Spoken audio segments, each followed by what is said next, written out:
Hey guys, it's your boy Christian. Today I'm gonna do a process/tutorial video. So right now I'm gonna start on a new multimedia piece. So as you can see, I have my sketchbook set up. The thing about the sketchbook is that it's not really handled for wet media. It's thick enough to handle watercolor, but I want to paint on this surface, so that requires a little bit of preparation. So what I'm gonna do is I'm going to spray down my surface with some water, just your everyday normal tap water. So there are no additives, no nothing, just everyday tap water, because a water bottle is one of my essential tools. And then we are going to squeeze some of this glue on top. I want a good layer, a good thick coating there. And I'm going to spread it around with a plastic palette knife that I got from the $2 store. Actually, before we begin this, let me just, I skipped a step. I skipped a vital step. So just before we continue, I'm just going to grab my safety paper. This is what I call my safety papers. Safety papers. So what I do is, I will place this underneath. Oh, we have a little bit of spillage, that's okay. We'll just keep on going. So I'll place this underneath here, so that the pages underneath are not affected. So we'll spread around, spread the glue. Make sure that it's like, it can be lumpy, it can be a bit lumpy, but just make sure that you spread it around. Just make sure that there's like a good coat. And then it looks okay. And then I'm going to get a notebook. This one has grid paper in it. I like grid paper because I like painting and drawing on top of it, and it has good effect. So then I'll just tear out a sheet. I'll tear out a portion. So I'll tear out a portion like this. That's good size. Lay it down. That looks okay. And then I'll grab another notebook. This one has lines in it. I'll tear out a portion, and I'll take off these little scraggly bits, and then lay down another sheet of paper, another portion of paper, I should say. And then grab some glue and make sure that this section has enough staying power. I'll glue it all down. And then I'll grab another section, another piece of this lined paper, put on some more glue, spread it around nice and even like.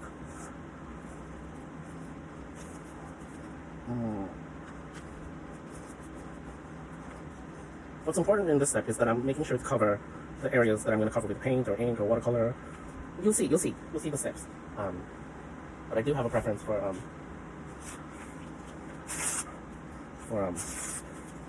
this really beautiful looking grid paper. We'll glue it all down. Some more glue, spread it around. Make sure that it's nice and even.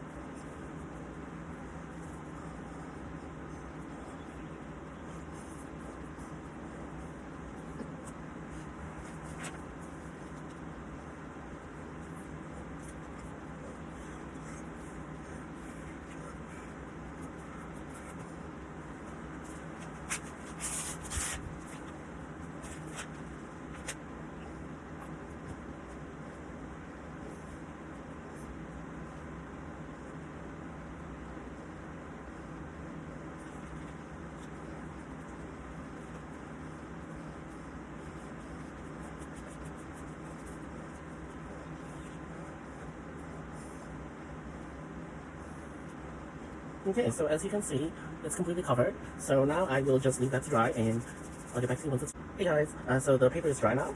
Well, mostly dry. I gave it a good blast with the hairdryer to speed up the process, you know. And then I was minding Instagram when I came across this really beautiful guy named Cameron Beasley. He's from Melbourne, Victoria. And he's a personal trainer, fitness person, real estate, everything. So I decided that I would draw him because he's got quite a nice boudoir shot. So yes, so this is my setup, where I have my main pad in the center. My iPad will go to the left. It's better that you guys don't see the reference picture because I might get flagged for it.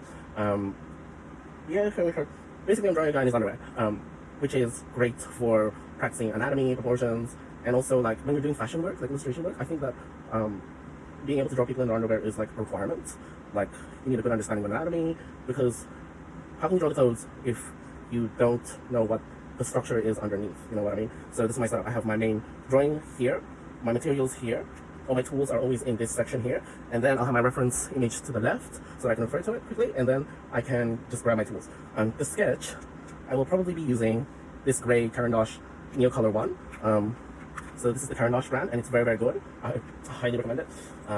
So yeah, let's just go in with this gray and start sketching.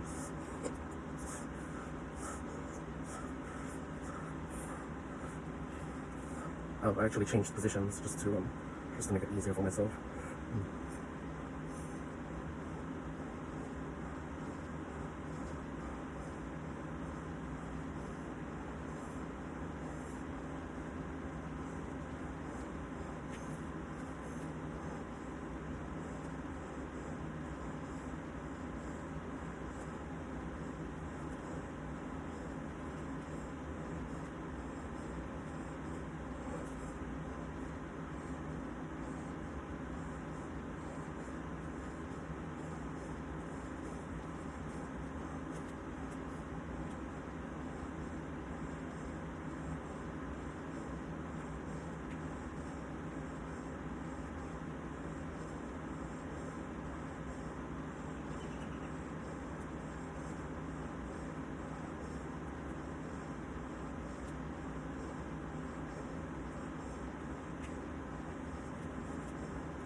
Okay, so then I'll grab a orange crayon, and then I'll just go in and do some final details, reinforce my drawing somewhat, just to go over where things are going to be placed.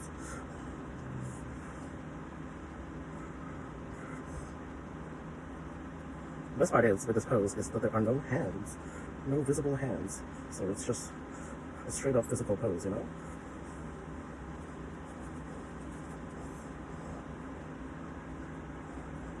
With the face, I'll switch over to a black marker, just to reinforce what I'm seeing. So we have one eye over here, and then we have another eye over here.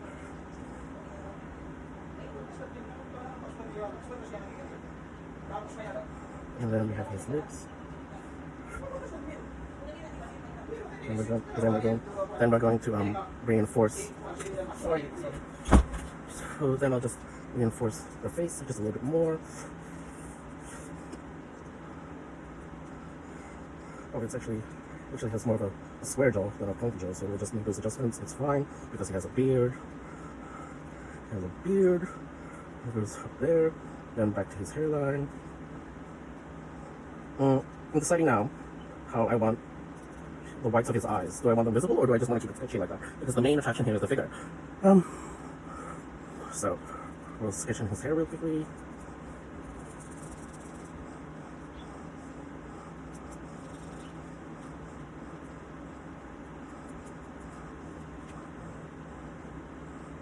And then another ear there.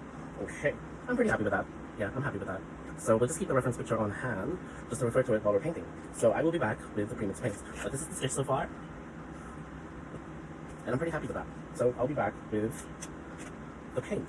I'm back. I apologize about the yelling earlier, but you know, ethnic family, Asian family, Filipino family, someone's always yelling. So I'm spritzing the water to re-wet my shape, and then I'm gonna grab my sprayer and I'm gonna give that a spritz on the watercolors. I haven't decided what theme I'm going to approach this yet, color-wise. But okay, so this is my process. So you see all that white space? We are going to cover it in watercolor so that it's not so scary once we start painting. So just. And as you can see, the crayon is still visible underneath, so that's cool.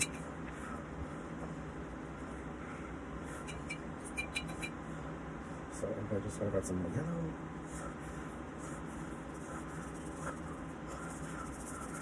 And there's no rhyme or reason to this. You can choose any colors to go underneath, but so long as you don't go in with too much pure pigment, because you still want your drawing underneath to be visible. This brown looks delicious. So we'll just go in with this little brown. It's funny recording myself while I'm doing this because I don't normally do that. That's just like so not how I do things, you know. But hey, we're trying new things on this channel. instead of just like unboxings and unbaggings and stuff like that. So okay, now you have two options. You can leave this to dry, go over to the hairdryer to get rid of like any excess sweat, but because I'm impatient and I was prepared, I set up my palette. So my palette is a clear sheet of plastic. I got this sheet of plastic, oh, I can't remember, I think it was like on a book or a folder or something, and I mixed up a lot of the skin tone. It's a lot tanner than this, the model, but I mixed up a lot of the skin tone so that I have a lot of the skin tone. And then I have paint spray. I like paint spray because you can dilute it, you can use, it can be black like that, or you can dilute it with white to create a beautiful gray. And then I have on my palette Van Dyke Brown to mix up with the skin tone to create that contrasty color that it is, because it's very, very tan. And then I have on here this beautiful, let me just check on the bottle what this is. A beautiful color called Mintish, by Eldorado Paints. I'll have all the materials and tools that I'm using linked in the description down below. So, since we don't need the watercolors anymore, I'll just set these aside.